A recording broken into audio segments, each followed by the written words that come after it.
I tried a little bit of property and a few other things. Most of them failed, made a little bit of money here and there with some, but it was at a certain point in time, at a similar time that I started Barclays, earning £1,300 a month, that I found the biggest e-commerce retailer in the world, being Amazon. And I realized that obviously they rely on people like you and me to actually sell their products for them. So, what did I do? I took huge amount of action. I started Amazon just before starting at Barclays, and I had £500 to my name. I invested that final £500 into Amazon mentoring, and it left me with nothing. Nothing but a burning desire to make things work. And this is what I said to myself. I said, I am going to make this work, no matter what.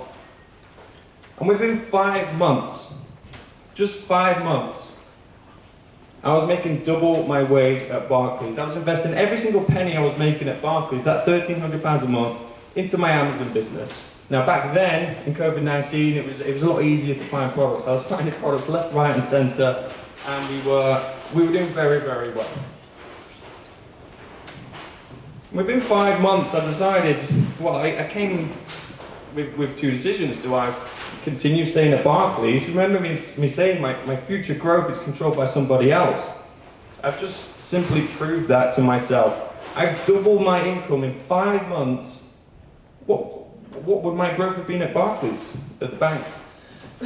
2 years, maybe they give me a promotion, a pay rise, an extra, £200-300 a month? What difference is that going to make to my life? I've just proved to myself that I've doubled my income in 5 months. What can I do in 5 years? So I ended up quitting. I quit my job just 5 months after, and I got my own storage unit. Got a storage unit, an office, and then about 9 to 10 months in, I had to get another one of them storage units because they were getting full to the brim. And then it was too much. Far too much. They were completely full as well, so we had to get our own first warehouse here, and our first member of staff. Well, there's 2 of them now. I didn't have a picture of just one of them. And that was a huge, huge turning point for me. But where are we now? We're at a point where I never thought possible. Honestly, never thought that we'd get here to this day. At the start of this year, we moved into a warehouse 3 times bigger than the one we were in the past. We're making some decent money which I never really thought possible, and we're also helping other people do the same. I'm able to live a life that I never really thought possible as well. Took my family away to Romania to see my girlfriend over Easter. Me and my girlfriend have travelled around Thailand. I've lived in Thailand. I'm going to Thailand on Tuesday. All through business. And all through what I'm about to speak about today. Now, I've been able to achieve these great things. Why am I here? Why am I here? Firstly, again, big thank you to Kev. Now, as a business owner, as an entrepreneur, if you're not getting yourself out of your comfort zone, then you're not growing. Okay? I'm very uncomfortable here. This is the first time I've done this, but if I'm not getting myself out of my comfort zone, I'm not growing as a person. And if you grow as a person, usually your bank account also grows as well.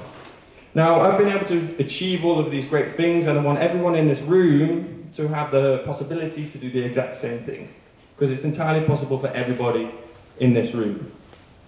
And I don't want you all trapped in your jobs or your business for the next 5 years, because in reality, 90 to 95% of people will be stuck in the job for the rest of their life. So everybody here in this room is taking a huge amount of action to start changing that. And I also want to help all of you avoid the mistakes that I've made, because I've made quite a lot. It's been pretty costly, some of them. Now, I wouldn't have been able to achieve all of these results if I was doing the same old crap that everybody else is doing. Okay? Because in reality, you see a lot of these people online teaching the same old stuff. This is where you see these league groups, and this is where you get these races to the bottom, these penny pinches. How many of you know what I'm talking about here with all of this? Thank you. Now, there is good, and there's a lot of good out there on the internet, a lot of good, but also you see a lot of people teaching the same old things. And that's where you see the penny pinchings, the races to the bottom and stuff. But we are very, very different because we focus on the brand. We focus on going directly to brands, directly to manufacturers, and working with them on an exclusive basis or a non-exclusive basis. But at the end of the day, we focus on working with brands and manufacturers, selling. They may already be on Amazon, perhaps we launch them on Amazon. It doesn't matter. We focus on working with manufacturers only. And there's huge, huge, huge benefits to that, which I'm going to get into right now. And the first one is you're going to be building a proper business. And you see, most people treat Amazon like a side hustle. And what happens when you treat it like a side hustle? You get side hustle results. If you start getting accounts open with manufacturers, potentially you start even working with them on an exclusive basis with contracts and things like this, your business all of a sudden starts to become worth a little bit more. If you're buying from wholesalers or retailers, which some of you may be doing, there's not really much value in that. Like, I can do that, you can do that, everybody can do that. Not everybody can go and get an account with Nestle, for example. It's hard. It's a lot harder than anything else. Now, you need to be thinking, you need to be thinking outside of the box. How can you add value to a brand? Because it's not simple as you just contacting them and getting an account open with them. Because in reality, their brand's already out there, people already know their brand, and yes, you can just grab a slice of the existing pie, that's completely fine. But you also need to be thinking, how can you add to that pie? How can you create new sales channels? How can you increase their sales rather than just grabbing some of the sales which are already there? Now, my question to you is, how can you add value other than just reselling their products? Does anybody have any ideas? Martin? Alternative markets. Alternative markets, great one. Anybody else? Thank you. Yes? Improve their listings, pictures, and, Good one. Anybody else? Want it again? AI. Yeah, indeed. Yeah, fantastic. So you got improving the listings, the images, the SEO, advertisements, AI, all these types of things, right? Rather than you just buying the products and reselling them, you need to have these things in your arsenal, okay? Having them in your mind that you can actually add value to them in them sort of ways. Now the next one is, it's a huge, huge benefit of working directly with manufacturers, is you're going to be, in my opinion, building better relationships. And there's going to be more opportunity which can come from them relationships as well. Because you see, if you're just working with wholesalers or retailers, there's only so far that relationship can go. For example, if you've got a good relationship with a brand, things like exclusive brand deals start to become apparent. You can start getting things like this. Now, I could have put these together, business and relationships, because they do kind of go hand in hand, right? Business is built off of relationships, and it can lead to so many things. If you have really, really good relationships in business, you will win in business with these. It's a fact. And another question for you. How can you build better relationships? Anybody? We'll go for Martin. Do more. Do more? Anybody else? At the back? Honest, trustworthy. Honest, trustworthy. Anybody else?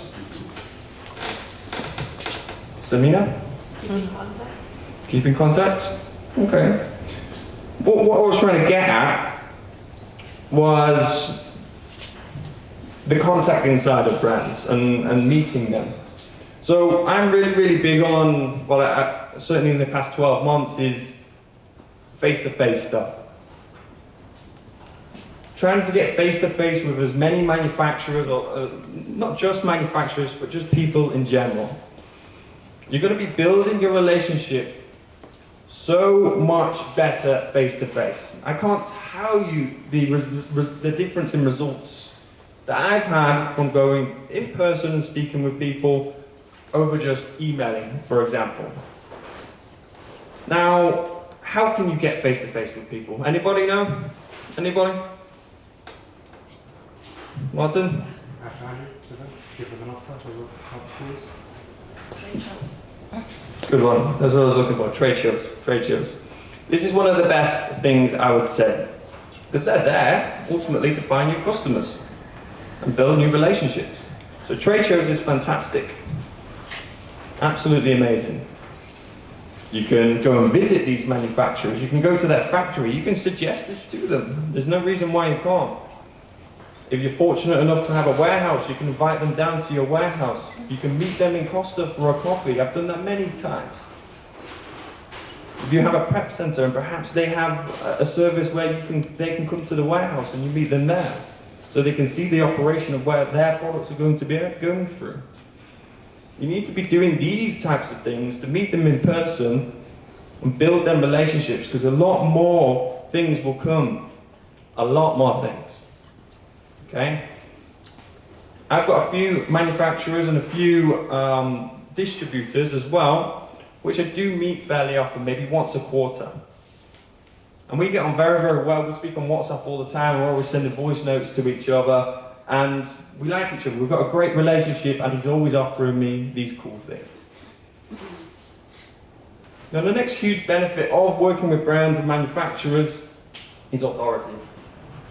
Now, when you start to get more and more of these, not just brand deals, but also just working with brands in general, even on a non-exclusive basis, when you start to do more and more and more, it's like the snowball effect, more momentum, as we spoke about yesterday. The more you get, the more brands will want to work with you, rather than you wanting to work with them. It's just that first one. It's very hard. I remember when I tried to find my first product on Amazon, it took a while. But then more and more and more and more came after that. It's just that first one. Now, how can you gain authority? Anybody know how you could gain authority?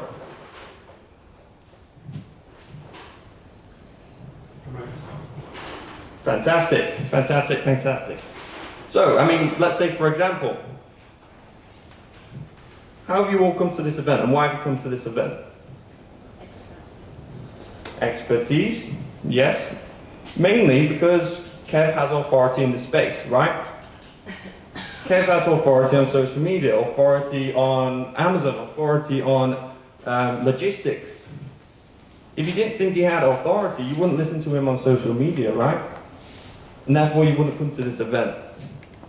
So you need to be thinking, how can you gain authority? Now I want to tell you a little story of what happened to me just a couple of months ago. A guy from a random company, let's call him Steve, he gave me a call out of the blue, basically wanting me to launch his products on Amazon exclusively. This hasn't happened, because I don't like the product really, and there's not really much value for the product in general. But the purpose was how this actually came about.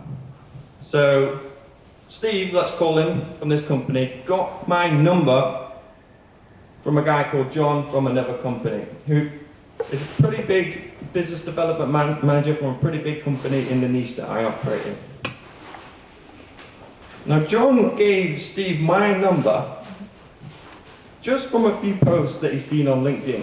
I've never even really spoke to John too much, but he said to his friend Steve that Adam and his company are the people you want to speak to launch a product on Amazon. And I think, well, I'm presuming that's down to LinkedIn. We follow each other on LinkedIn, that's it. I've never really spoke to him. And I don't even post that much on LinkedIn. Imagine if I post every day or every other day like I post on Instagram or whatever. It would be crazy. So that's one huge way that you can gain authority in the space. LinkedIn is huge. For example, if you start working with brands and manufacturers, document everything. Document everything what you've done. Okay? Post it on LinkedIn, post it on your website. Make case studies, for example. This is going to give you more authority in the space, and again, like I said, more and more brands are going to want to work with you, and it's going to be a snowball effect from there. Now, this is one of the biggest things, I'd say. for working with manufacturers and brands is numbers. Now, does anybody know what the typical profit margin is when selling on Amazon? Which one? Wholesale. There isn't any. It depends on the market product. It can be between 10 and I was looking for a very rough average, yeah. But yeah, probably about right. I mean, just for transparency, our net profit margin in our business is about 8%, 7 to 8%. Now, if you're going brand direct and you're speaking with manufacturers, your opportunity to get a better price is always going to be better, right? Are you always going to get a better price? No. Because sometimes there's distributors and wholesalers which are spending millions and millions of pounds with a manufacturer, and they're simply just not going to give you a better price. But your opportunity for a better price is always going to be there. Because if you think about it, you've got the brand and the manufacturer here, which make the product. You have the distributor. Maybe it's an exclusive distributor. Then you have a wholesaler, you have a retailer, and then you have the people which buy the product at the end and use it. And you've got some people making money here, buying it from retailers. Fair enough, by the way. You've got some people here struggling, buying from wholesalers, distributors, and brands. Now, you're going to have the best possible price up here. You need to be going as far up as you possibly can, because you've got the best opportunity for you. Not just the best possible price, not just that, right? Things like exclusive brand deals.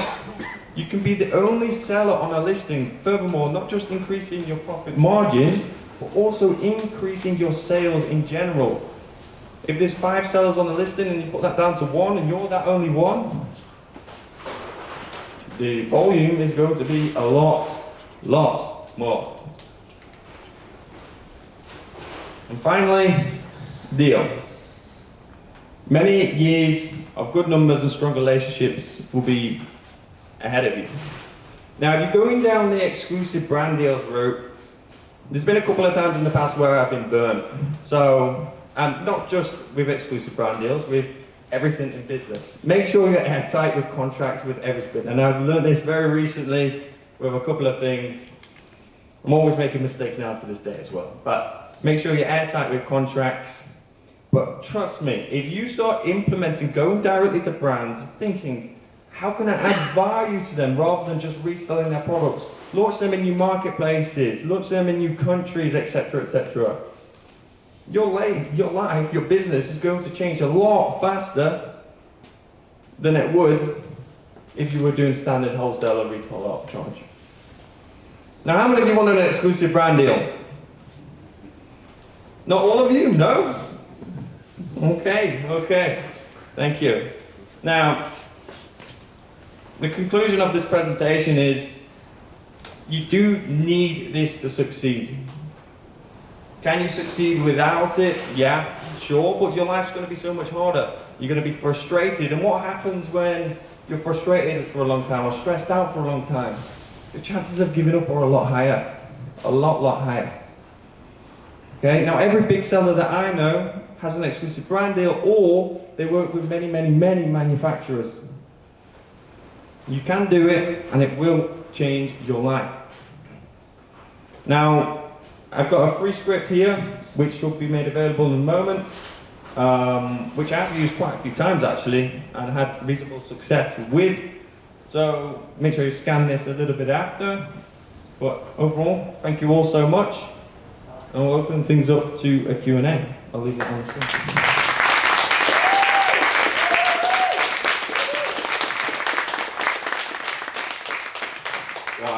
Wow. Give Adam another round of applause. Amazing.